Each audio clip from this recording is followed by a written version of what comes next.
Apa di layar ya? Kelihatan apa ya sekarang ya? Dan Halo, dulu Tabel sinyal Pak. pikiran. Kelihatan ini Bapak udah kelihatan Pak. oh, tabel yang tadi ya? Iya, Ya, Pak. udah. Oh ya, sekarang kita lanjut lagi ya. Nah, ini juga nih.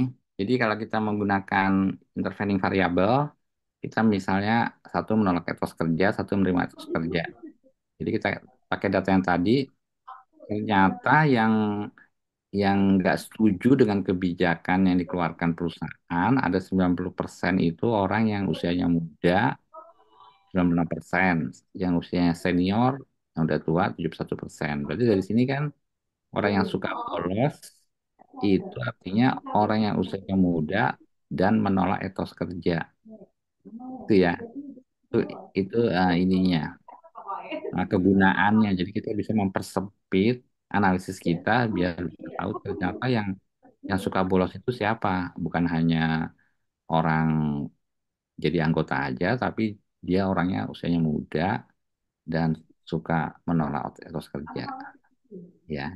Jadi jelas ini ya, kelihatan untuk analisis data kita atau analisis nanti yang kita tulis di hasil penelitian, yang suka bolos itu adalah pertama orang menjadi satu anggota, yang kedua usianya muda, kemudian belum pengalaman, yang keempat menolak etos kerja. Jadi kalau kita mau cari di database karyawan, siapa orangnya langsung ketahuan yang seperti itu, tinggal di sort aja, di ciri-cirinya seperti tadi itu pasti ketahuan. Mungkin nggak banyak orang yang seperti itu, mungkin cuma sedikit, sekian 10% mungkin ya. Nah, itu kita bisa langsung panggil untuk dilakukan penelitian lebih detail lagi. Ada yang mau tanya sampai sini? Gitu ya. Jadi untuk mempersempit permasalahan yang mau kita bahas lebih detail, sehingga kita bisa tahu persis orangnya siapa. Nah, sekarang satu lagi nih. Nih, misalnya ini ada orang yang bereaksi terhadap kenaikan harga. Nih, kita lakukan penelitian berdasarkan pendapatan, karena hipotesis kita ada hubungan yang signifikan antara pendapatan dengan proses kenaikan harga. Kita punya data ini kan ini. Ini orang yang bereaksi terhadap kenaikan harga. Pendapatannya tinggi, pendapatannya rendah. Orang yang pendapatannya tinggi, eh, Tolong di mute itu jadi nggak kedengeran. halo di mute aja dulu ya, biar biar kedengaran. Ini kita mau neliti apakah ada hubungan atau ada pengaruh terhadap eh, pendapatan terhadap reaksi kenaikan harga. Jadi reaksinya orang yang bereaksi kenaikan harganya tinggi, pendapatannya tinggi 30%. Orang yang bereaksi terhadap kenaikan harga tinggi, pendapatannya rendah 30%. Orang yang bereaksi terhadap harga eh, rendah, tinggi 70%, yang pendapatannya rendah 70%. Kalau kita baca seperti ini, kesimpulannya apa nih? Kalau datanya seperti gini. Yang bereaksi terhadap kenaikan harga itu orang yang pendapatan rendah atau tinggi. Yang berpendapatan rendah, Pak. Alasannya, kalau reaksinya tinggi, pendapatannya rendah 30%. Kan yang pendapatannya, reaksinya tinggi, pendapatannya tinggi juga 30%. Jadi yang bereaksi, kalau harga naik itu orang yang pendapatnya tinggi apa rendah. Ini sama-sama 30%. Yang pendapatnya tinggi juga reaksi terhadap kenaikan harga 30%. Yang pendapatan rendah juga reaksinya terhadap kenaikan harga 30% juga. Jadi kesimpulannya apa nih kalau kita baca seperti gini hasilnya? Oh, Berarti maaf, Pak. kenaikan harga tidak mempengaruhi ya, Pak? Yang pengaruh ya, karena sama aja kan ya. Iya. Jadi pendapatan tinggi atau rendah itu nggak ada pengaruhnya terhadap reaksi, karena sama aja reaksinya. Reaksinya tinggi, pendapatannya tinggi, reaksinya sama juga, tinggi juga. Pendapatan rendah juga tinggi juga. Berarti kan kelihatannya nggak ada hubungannya kan antara pendapatan dengan reaksi kenaikan harga, gitu ya. Nah, sekarang kalau hasilnya seperti itu, kita nggak boleh berhenti sampai sini aja. Kita harus lanjutin lagi nih. Ini kan ada data yang saya tutup nih ya. Nah, sekarang coba kalau datanya nih kita buka nih. Coba nih saya gedein dikit ya biar kelihatan. Nah, ini datanya dibuka nih. Seperti ini. Nah, sekarang ada data tambahan ini. Bukan cuma pendapatan aja, tapi pendidikan tinggi. Satu pendidikannya tinggi, satu pendidikan rendah. Kalau pendidikannya tinggi dibagi dua, pendapatannya tinggi, pendapatan rendah. Kalau pendidikan rendah dibagi dua lagi, pendapatan tinggi, pendapatan rendah. Nah, sekarang kalau datanya seperti ini, siapa orang yang bereaksi terhadap kenaikan harga? Yang pendidikan tinggi tapi pendapatannya rendah, Pak. Pendidikan tinggi, pendapatan rendah. Berarti yang 50% ini ya. Iya, Nih, jadi orang yang bereaksi terhadap harga naik. Jadi kalau ada harga naik, orang yang bereaksi paling tinggi suaranya itu adalah pendapatan rendah, pendidikan tinggi, gitu ya kesimpulannya. iya. Ya gitu ya. Jadi kalau hasil penelitian kita menunjukkan tidak ada hubungan antara pendapatan dengan reaksi kenaikan harga, kita harus masukin intervening variable. Itu gunanya tadi intervening variable, biar kita tahu persis ternyata ada faktor pendidikan juga, bukan hanya pendapatan. Ada pertanyaan sampai sini?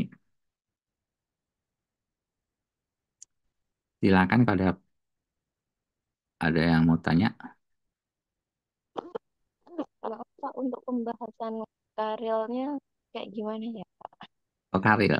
Oh iya, karir. Ah, Ntar ya, habis ini ya kita bahas ya. Kita sekarang coba ini saya selesaiin baik, sedikit lagi terima ya. kasih Pak. Ya, kira ya, nah. Ya, sedikit lagi ya, nanti kita bahas karir ya. Sekarang coba satu lagi deh ini lihat. Jadi dalam data itu ada yang sifatnya kualitatif, ada kuantitatif. Kalau kualitatif, nominal sama ordinal. Kalau kuantitatif, interval sama rasio. Ya, kalau yang kualitatif itu masuk kategori non parametric test, kalau kuantitatif parametric test. Nah, sekarang coba kita lihat yang karir nih sekarang ya. Coba mana ya? Saya, coba saya lihat dulu nih. Ini koin dulu. Ah, mana ini? Saya lihat cari dulu. Nah, ini deh nih. Siapa dulu yang mau kita bahas nih ya? Permisi Pak, atas nama Ya, Mamlu Atul, mau di sini nomor berapa? bertanya. Oh, boleh nanya, silakan. Yang bawah sendiri itu Pak, pengaruh Yang, budaya. ini yang bawah ini ya? Ya, ya Udah Pak. ini ya. Oh ya, coba ini kita lihat ya. Nih, yang ini ya. Iya Pak. Nah, oke deh. Ini kan judulnya pengaruh budaya organisasi terhadap etika akuntansi dan sistem informasi akuntansi di PT Gudang Garam, gitu ya. Iya Berarti Pak. latar belakangnya itu, ini latar belakangnya nih, budaya organisasi memainkan peranan penting dalam membentuk perilaku dan etika karyawan di suatu perusahaan, itu ya. Budaya Iya Pak. organisasi budaya organisasi yang kuat dan positif dapat mempengaruhi berbagai aspek operasional termasuk dalam hal penerapan etika kerja serta efisiensi sistem informasi. Terus di PT Gudang Garam, salah satu perusahaan rokok terbesar di Indonesia, pengaruh budaya organisasi terhadap etika akuntansi dan sistem informasi akuntansi sangat penting dalam menjaga transparansi, akurasi, dan keandalan informasi keuangan perusahaan. Itu latar belakangnya kan. Terus kita lanjutin Iya lagi. Pak. Ya. Etika akuntansi mengacu pada prinsip-prinsip moral yang mengatur perilaku profesional akuntan dalam menyajikan laporan keuangan yang sesuai dengan standar yang berlaku. Sementara itu, sistem informasi akuntansi adalah sebuah sistem yang dirancang untuk mengumpulkan, memproses, dan menyimpan data keuangan yang digunakan dalam pengambilan keputusan bisnis. Sebuah budaya organisasi yang kuat tidak hanya dapat membentuk perilaku yang beretika, tapi juga mendukung integritas dan transparansi dalam menerapkan sistem informasi akuntansi. Oleh karena itu, budaya organisasi berperan penting dalam memastikan bahwa sistem informasi akuntansi di PT Gudang Garam bekerja dengan baik dan efisien serta didukung oleh etika akuntansi yang solid. Ini baru kita sebutin masalahnya nih. Namun terdapat tantangan dalam penerapan budaya organisasi yang efektif untuk meningkatkan etika akuntansi dan sistem informasi akuntansi di perusahaan besar seperti PT Gudang Garam. Ketidaksejajaran antara budaya organisasi yang diinginkan dengan praktik operasional sehari-hari dapat mengakibatkan ketidakpatuhan terhadap standar etika serta menurunkan kualitas dan akurasi data akuntansi. Oleh karena itu penting untuk mengkaji lebih mendalam bagaimana budaya organisasi berpengaruh terhadap etika akuntansi dan sistem informasi akuntansi di PT Gudang Garam. Ini Iya. garis besar ini ya, latar belakang masalah kan. Nah, baru kita buat perumusan masalahnya. Nih, jadi berdasarkan latar belakang tersebut, rumusan masalah dalam penelitian ini ada seperti ini. Nih, ada tiga nih. Satu, bagaimana pengaruh budaya organisasi terhadap penerapan etika akuntansi di PT Gudang Garam. Itu yang pertama. Berarti kalau independen variabelnya, budaya organisasi sebagai independen variabel, penerapan etika akuntansi sebagai dependen variabel. Ini yang Y-nya ini kan. Kemudian yang Iya, kedua, Pak. bagaimana pengaruh budaya organisasi terhadap efisiensi dan keandalan sistem informasi akuntansi. Jadi, budaya organisasi tetap X1, eh, dependen variabel, efisiensi, dan keandalan sistem. Terus yang ketiga, bagaimana budaya organisasi dapat dioptimalkan untuk meningkatkan kualitas etika akuntansi dan penerapan sistem informasi akuntansi. Nah, ini tujuan, ini ya, rumusan masalahnya kan. Nah, nanti ini yang mau kita teliti, sehingga nanti kita jadikan hipotesis. Kita punya tiga hipotesis ini, lalu nanti kita gunakan analisis menggunakan regresi atau menggunakan cross tabulasi. Kalau dia datanya nominal, kita gunakan cross tabulasi, tapi kalau datanya rasio atau interval, kita gunakan multi regresi. Terus ini kajian pustaka. Kajian pustaka itu Iya, harus Pak. jelaskan definisi variabel yang kita pakai dalam penelitian. Contohnya satu kita pakai budaya organisasi kan. Nah ini kita Iya, Pak. jelasin. Ini kita jelasin budaya organisasi merupakan seperangkat nilai normal dan praktik mengarahkan perilaku organisasi. Ini harus disebutin sumbernya siapa? Menurut Sein tahun 2004, budaya organisasi dapat dibagi menjadi tiga lapisan. Artefak, nilai-nilai, dan dianut dan asumsi dasar. Budaya ini berperan dalam membentuk pola perilaku, termasuk dalam hal pengambilan keputusan dan beretika dan penggunaan sistem informasi.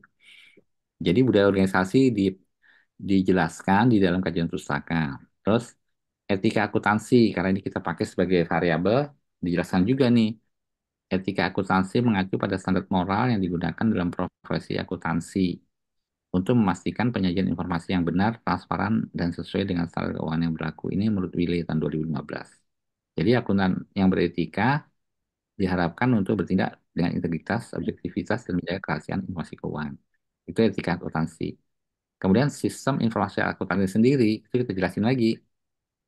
Jadi SIA merupakan sistem yang dirancang untuk mengumpulkan, memproses, dan menyajikan data akuntansi yang digunakan dalam pengambilan keputusan. Ini menurut Romney Steinbart tahun 2015. Jadi SIA yang baik harus mampu memberikan informasi yang akurat dan tepat waktu serta didukung oleh teknologi yang andal, kebijakan dan internal yang mendukung. Lalu baru kita hubungkan hubungan organisasi dan etika akuntansi serta SIA. Lalu kita kutip lagi nih, berdasarkan penelitian sebelumnya atau penelitian terdahulu, kita masukin di situ penelitiannya apa hasilnya, metodenya apa, masukin di dalam ya, ini penelitian sebelumnya. Ini Widya Stuti tahun 2018 menunjukkan bahwa budaya organisasi yang kuat memiliki korelasi positif dengan penerapan etika akuntansi yang baik dan efisiensi SIA. Jadi budaya organisasi yang menekankan transparansi, kepercayaan, dan tanggung jawab dapat mendorong penerapan etika yang baik di kalangan akuntan serta memastikan bahwa SIA berjalan dengan lancar dan efisien. Sementara itu, budaya organisasi yang lemah dapat mengakibatkan pelanggaran etika dan kegagalan dalam sistem informasi akuntansi. Jadi intinya semua variabel yang kita pakai di dalam penelitian ini harus dimasukin atau dibahas di kajian pustaka, termasuk penelitian-penelitian sebelumnya, gitu ya. Terus metodologi. Nah, Iya, ini Pak. kita tentukan juga cara cara kita menggunakan data itu pakai apa nih? Jadi kita menggunakan data kuantitatif dengan metode survei. Jadi penelitian ini bersifat deduktif, dan asosiatif untuk menggali pengaruh budaya organisasi terhadap etika akuntansi dan SIA. Kemudian sampelnya berapa banyak ini kita buat populasi dan sampel. Jadi populasi dalam penelitian ini adalah karyawan atau semua karyawan bagian akuntansi dan manajemen informasi di PT Gudang Garam. Kemudian diambil sampel setelah purposive sampling, yaitu karyawan yang memiliki peran langsung dalam penerapan etika akuntansi dan penggunaan sistem informasi akuntansi di perusahaan. Itu sampelnya. Jadi kita pakai purposive sampling, kita tentukan kriterianya, ciri-ciri yang dijadikan sebagai responden, kita tentukan sama populasinya seluruh karyawan di bagian akuntansi dan manajemen informasi. Lalu teknik pengumpulan data ini, data primer diperoleh melalui profesional dan dirancang untuk mengukur persepsi karyawan terkait budaya organisasi dan etika akuntansi dan efektivitas ya. Sedangkan data sekunder diambil dari laporan tahunan PT Gudang Garam, referensi lainnya yang ada hubungannya dengan penelitian ini. Terus analisis variabelnya ini, dianalisis menggunakan analisis regresi linear berganda untuk melihat hubungan antara budaya organisasi sebagai independen variabel dengan etika akuntansi dan SIA sebagai variabel dependen. Jadi model analisisnya seperti ini. Ini Y1, Y2. Jadi kalau kalau ada dua dependent variabel, ini kan etika akuntansi dan SIA. Ini ada Y1 dan Y2. Terus yang pertama itu Y1 sama dengan alpha ditambah beta dikali 1X tambah error. Y2-nya juga gitu ya. Y1 itu etika akuntansi, Y2 efektivitas sistem informasi akuntansi. X-nya ini budaya organisasi. Ya udah kita pakai begini. Ada konstanta, ada koefisien regresi, ada error. Ini dengan menggunakan SPSS gampang sekali dia data yang masukin langsung dia keluar hasilnya seperti ini. Tapi sebelum kita melakukan analisis ini, kita perlu melakukan uji validitas dan reliabilitas untuk memastikan kuesioner yang kita gunakan dapat diandalkan dan valid dalam mengukur variabel yang diteliti. Ini referensinya ini. Ini ada Sain, Willy, Romney, sama Steinberg, kemudian Widya Stuti. Pengaruh budaya organisasi terhadap etika profesi akuntan dan sistem informasi akuntansi di perusahaan manufaktur. Ini di jurnal akuntansi dan manajemen. Itu ya, silakan kalau ada mau nanya. Iya, Pak. Nah, Gitu ya. untuk itu, Pak, kan ini saya metodenya kan pakai kualitatif deskriptif. Nah, terus untuk membahas hasil dan pembahasannya itu apakah harus sendiri-sendiri sendiri dan tidak bisa dijadikan satu ya, Pak? Soalnya, Eh, bi- maaf, Pak, Bisa sih, bingung. bisa. Jadi pembahasan itu di dalamnya juga ada hasil juga nanti. Oh, nggak apa-apa ya, Pak. Misalkan jadi satu kayak berapa paragraf gitu, cuma judulnya hasil dan pembahasan langsung jadi satu Iya, gitu. iya, iya. Nggak apa-apa, boleh aja. Iya, jadi dia dikelompokin dalam satu pembahasan ya. Nanti di dalamnya ada beda-beda paragraf, satu pembahasan, satu hasil. Iya, Bapak. Gitu maksudnya. Iya, boleh. Ya. Kira-kira udah jelas ini Makasih. udah ya sama-sama ini udah bisa diajukan ke dosen pembimbing untuk dijadikan proposal penelitian. Tinggal cari data, ambil aja berapa orang-orang yang ada di divisi akuntansi sama sistem informasi. Udah tinggal dianalisis udah selesai. Asalnya sih Oh, nggak sampai kan selesai nih. nggak sampai gimana, Pak? Nggak sampai 1 bulan udah selesai sih karya ilmiahnya. Oh, iya ya, Pak. Berarti kan misalnya saya datanya ambil dari Google itu bisa ya, Pak ya? Misal kayak di websitenya resmi Gudang Garam gitu. Kalau ini harus wawancara nih. Oh, Kalau gitu. untuk data pembanding boleh dipakai di data sekunder yang diterbitkan oleh Gudang Garam diambil sebagai data sekunder boleh untuk penguat atau mencari jawaban yang lebih jelas. Tapi Iya, untuk gitu. data yang lebih akurat harus wawancara nih. Oh, gitu ya, Pak. Ya, Oh iya, makasih banyak ya, Pak ya atas penjelasannya. sama-sama. Oke Berarti deh, sekarang. Ya, gimana? eh, berarti ini tinggal lanjutin ngembangkan gitu ya, Pak? Kayak datanya ambil Iya, di iya. Iya, tinggal dia dikembangkan lagi, detail lagi kan ya, biar lebih ini, lebih ya, lengkap lagi. oh, berarti ini sudah nggak ada koreksi gimana-gimana dari Bapaknya. Kalau ya mudah-mudahan nggak ada sih kalau dari sana ini udah cukup lengkap juga sih, udah ada cara perhitungan, udah ada rumusnya, kemudian udah ada yang teknik pengambilan sampel, sudah ada rumusan masalah, udah menurut saya sih udah bagus, tinggal tinggal diterusin aja. Oh ya, makasih banyak ya Pak atas penjelasannya. Ya, ya, sama-sama. Oke, kalau gitu kita cari lagi yang lain ya. Nih, Pak Iya mau Pak. nanya Pak. ya boleh silakan. Cara main dulu. Ini Pak, saya mau nanya. Misal kalau ini kan kalau yang sampel yang sekarang dibahas tadi kan punya Mbak ini tadi, dia kan satu Ya, perusahaan. Nah, kalau ya, misalnya kita kan kalau kalau perusahaan untuk 5 tahun eh, laporan keuangan kan Pak. Nah, ya. kalau misalnya kita sampelnya itu ke pembukuan dengan 5 tahun terakhir, tapi memakai beberapa eh, kan kalau tadi kan dia PT Gudang Garam, kalau ini misalnya beberapa tempat gitu, ada nggak Pak harus misalnya harus berapa berapa tempat gitu, 3 atau 5 Banyak. gitu? Bisa sebenarnya nggak harus 35, dua aja udah bisa. Kali kita mau bandingkan kan, dibandingkan aja udah bisa dua. Kalau tiga juga bisa juga ya, makin banyak makin bagus. Minimal Karena dua berarti ya Pak ya. yang minimal dua aja kalau mau dibandingkan. Tapi bagusnya minimalnya berapa? Oh, 2 aja cukup ya Pak ya. Dua Oke aja udah Pak, cukup sih. itu sih Pak. Ya, biar Makasih Pak. lebih biar cepat selesai. Ya, oke deh. Silakan ada lagi pertanyaan. Bapak mau Izin nanya, bertanya, Bapak. Boleh, boleh siapa nih? Bapak Eh, Pak, ini kami kan di Pak. karir, Namanya, namanya siapa nih? oh namanya Nurul Pak, Siapa? Rahma Pak. Rama ya, boleh deh silakan.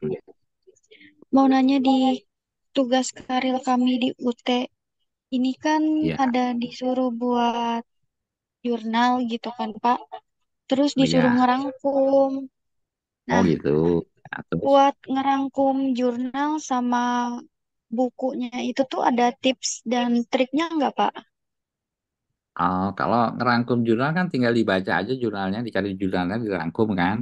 Nanti disimpulkan jurnal ini isinya mengenai apa, metodenya apa, masalahnya apa. Udah gitu. Nah, kalau buku sih tinggal ngikutin aja sistematika yang ada di buku. Misalnya bab satu isinya apa, bab dua apa. Nanti diringkas saja paling nggak sekitar satu halaman aja nggak usah banyak. Karena mungkin ada lima kan, lima buku, lima jurnal. Itu eh, gampangnya begitu ya. Jadi nggak usah banyak. Satu jurnal satu aja atau separuh halaman juga boleh. Jadi langsung ambil poin pentingnya aja ya Pak? Ya, ya, poin penting. Kalau mau lebih gampang lagi, ambil dari abstraknya aja.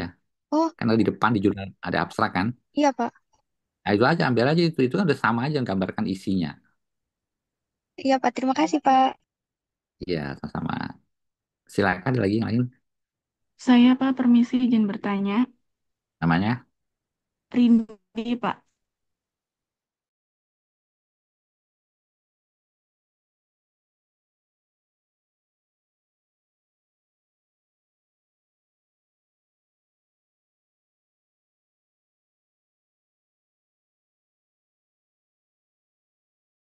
Kuantitatif, Pak, yaitu kuesioner.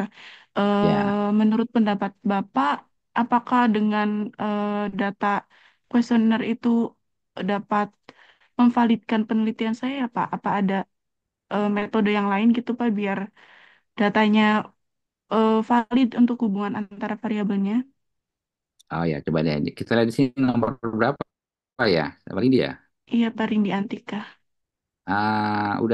Udah pernah kita bahas atau belum nih ya? Itu, Pak, yang nomor 27 kayaknya. Oh, yang terakhir ya. Nih, coba kita Iya, lihat deh. Nih ya, kemandirian finansial studi tentang minat investasi saham pada mahasiswa dalam konteks bonus demografi 2030 ya. iya, Bapak. Ya, coba kita lihat deh ini.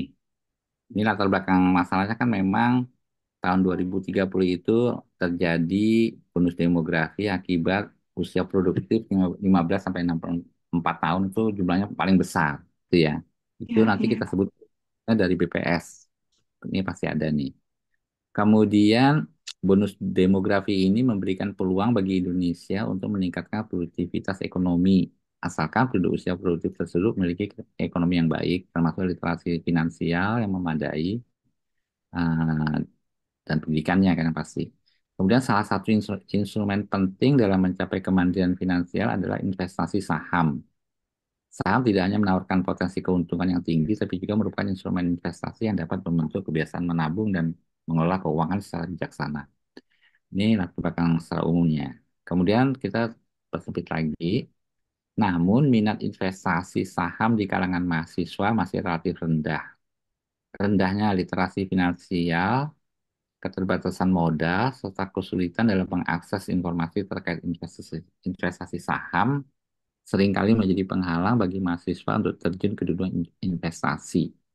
Di sisi lain, perkembangan teknologi dan kemunculan berbagai aplikasi trading saham berbasis digital telah memudahkan akses masyarakat termasuk mahasiswa untuk berinvestasi.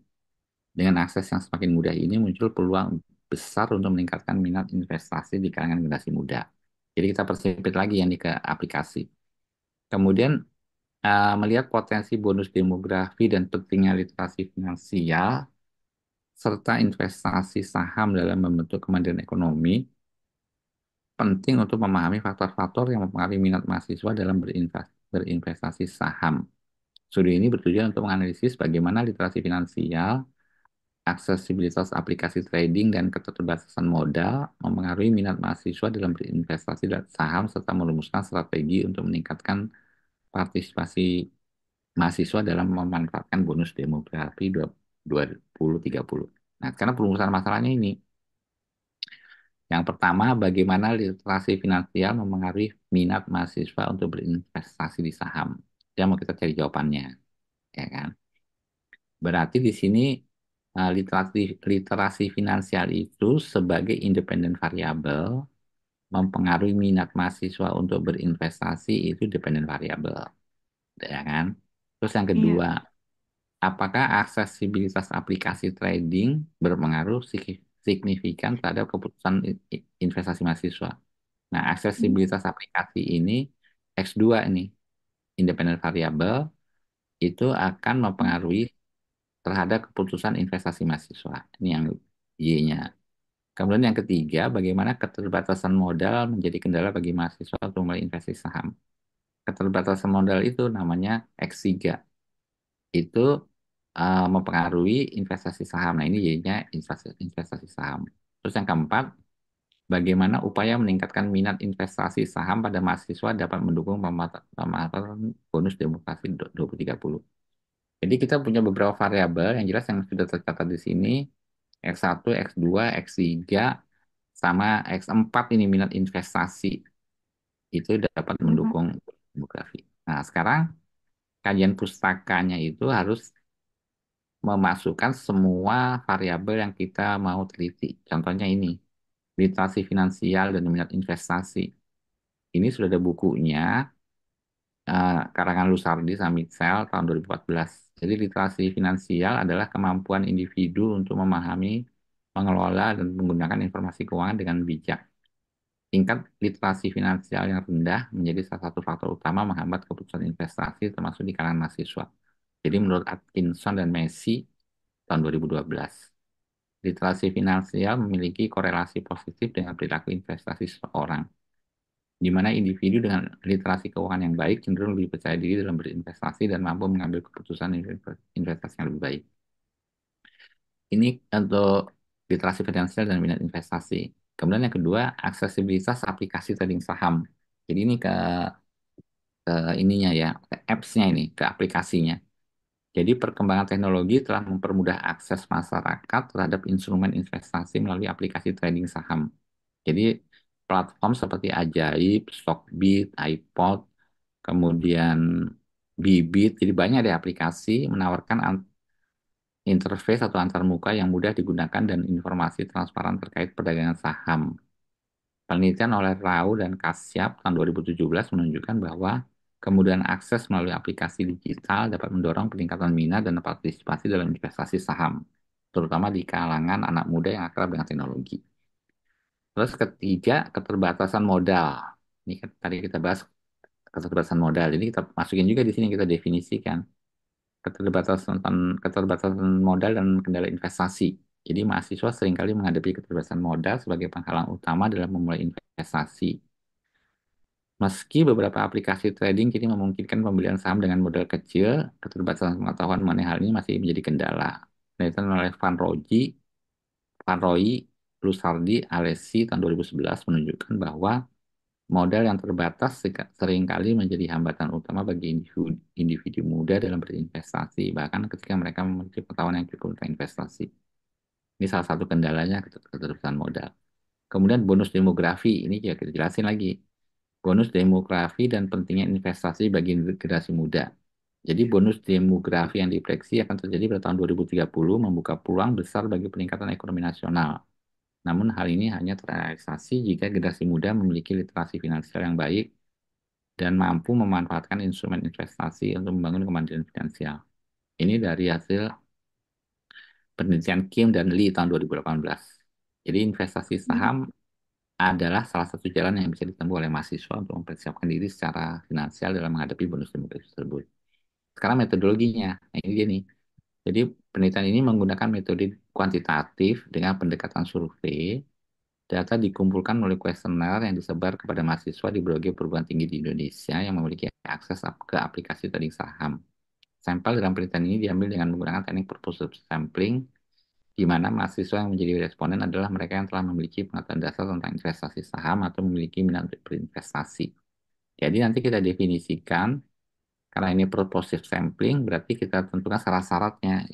Yang pertama pasti dia harus sudah mengenal bursa. Ya kan, jadi pertanyaannya itu apakah Anda mengenal bursa, apakah Anda sudah masuk ke dalam bursa untuk trading atau untuk investasi gitu kan. Itu pertanyaannya untuk menyaring. Jadi yang kita teliti Iya. nanti orang-orang yang sudah seperti itu. Kemudian instrumen questionnaire yang digunakan mencakup pertanyaan berikut. Jadi kita membuat pengelompokan responden atau pertanyaan. Pertama, literasi finansial mahasiswa. Kemudian penggunaan aplikasi trading saham. Dan ketiga, keterbatasan modal. Itu yang kita pakai sebagai pengelompokan dasar pertanyaan. Terus analisis data dilakukan dengan menggunakan regresi linear berganda untuk menguji pengaruh literasi finansial, aksesibilitas aplikasi, keterbatasan modal terhadap minat investasi saham. Selain itu dilakukan juga analisis deskriptif untuk memahami sejauh mana kesadaran dan pemahaman mahasiswa tentang pentingnya investasi dalam menghadapi bonus demografi. Rumus regresi berganda bisa pakai rumus yang tadi itu yang ada W1, W2, ada X1, X2, X3, dan seterusnya. Yang tadi itu yang sebelumnya ini bahas. Nah, ini Iya, Pak. referensi. Baik. Nah, ini bisa dicatat, nanti dicari di Google Search, Atkinson dan Messi tahun 2012, judulnya Measuring Financial Literacy. Jadi mengukur financial literasi hasil dari OECD International Network dan Financial Education Pilot Studi. Ya, ini kertas kerja atau working paper mengenai keuangan, insurance dan private pension. Ini rasanya ini jurnal ini ya. Kalau ada 1 sampai 73 itu halaman 1 sampai 73. Kemudian Kim and Lee itu juga jurnal nih, Journal of Economic Policy halaman 53 sampai 80. Judulnya Demographic Trend and Financial Preparedness for Retirement in Korea. Kemudian yang ketiga Lusardi dan Misal tahun 2014. Ini juga jurnal ya, Journal of Economic Literature. Kemudian RAU, ini Digital Transformation and Future Analysis, ini International Journal of Research and Finance, jurnal nih ya. Kemudian lagi Van Royce, Lusardi, Financial Literacy and Stock Market Participation, Journal of Finance Economic. Jadi untuk topik ini rasanya ada buku yang membahas ini, kebanyakan dari jurnal, karena ini kan termasuk baru ini kan, digital pasar modal kan tuh relatif baru, jadi hanya ada di jurnal. Nah ini dia nih, nanti silakan dipelajari, dibaca jurnalnya ini, atau kalau ada buku yang masukin juga ya, kalau syaratnya memang harus ada 5, jurnal 5 ini udah 5 nih jurnalnya. Ya silakan, ada pertanyaan ini. Ini Bapak kan tadi kalau dari Bapak kan sarannya pakai sampelnya mahasiswa dari seluruh perguruan tinggi ya Pak. Kalau Ya, misal saya pakai responden atau sampelnya itu khusus mahasiswa dari UT tuh Pak, biar saya gampang tuh buat nge-share kuesionernya. Menurut Bapak nah, boleh? Tuh. boleh aja kan, UT juga mahasiswa seluruh Indonesia kan, bahkan seluruh dunia malah. Itu bisa dipakai Iya. sebagai purpose-nya berdasarkan UPBJ-nya atau lokasinya. Bisa, jadi kita bisa bandingkan UPBJ yang ada di Jawa, luar Jawa, dan ada yang di luar negeri, seperti apa sih ininya, karakternya, gitu kan? Oh ya. Malah menarik jadinya. Nggak harus di luar luar perguruan tinggi ya, di luar di UT aja juga boleh. Nggak harus mahasiswa akuntansi juga ya, Pak? Nggak harus karena kan saham kan semuanya bisa kan, jadi itu bisa dipakai. Tapi harus disaring dulu pakai purposive. Mereka pertama harus mahasiswa UT, yang kedua dia harus mengerti pasar modal, yang ketiga dia harus pernah mencoba penggunaan aplikasi eh, di bursa efek. Itu untuk menyaring kenapa kita ngambil sampel itu. Ya, Pak. Kemudian untuk bagian yang ini, Bapak analisis data menggunakan regresi linear berganda dan deskriptif. Ya, Itu nanti pada ya. bagian itu dimasukkannya pada eh, hasil pembahasan atau pada bagian apa ya, Pak? Itu maksudnya di metodologi. Langsung Tiga. dimasukkan tabelnya aja gitu ya, Pak? Nah, tabelnya rumusnya juga ya sama variabel-variabel yang dipakai. Itu Untuk metodologi. data-data seperti itu dihasilkan dari apa ya, Pak? Dari ambil datanya dari mana gitu? Buat sendiri melalui aplikasi atau Datanya bukan datanya kita ambil dari kuesioner. Jadi nanti dari iya. dari rencana penelitian ini kita bikin kuesioner kan daftar pertanyaan apa yang mau ditanyakan, lalu kita sebar pakai Google Form atau pakai metode lain ke Mm-mm.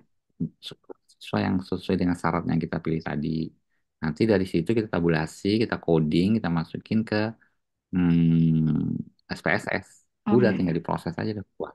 Jadi akan menghasilkan data analisis tadi kemudian dimasukkan pada bagian metodologi ya, Pak. Iya, Nanti caranya itu di metodologi. nanti pada hasil dan pembahasan itu dibahas kembali hasilnya gitu ya, Pak. Ya, ya benar hasilnya dibahas, tabelnya dimasukin di situ.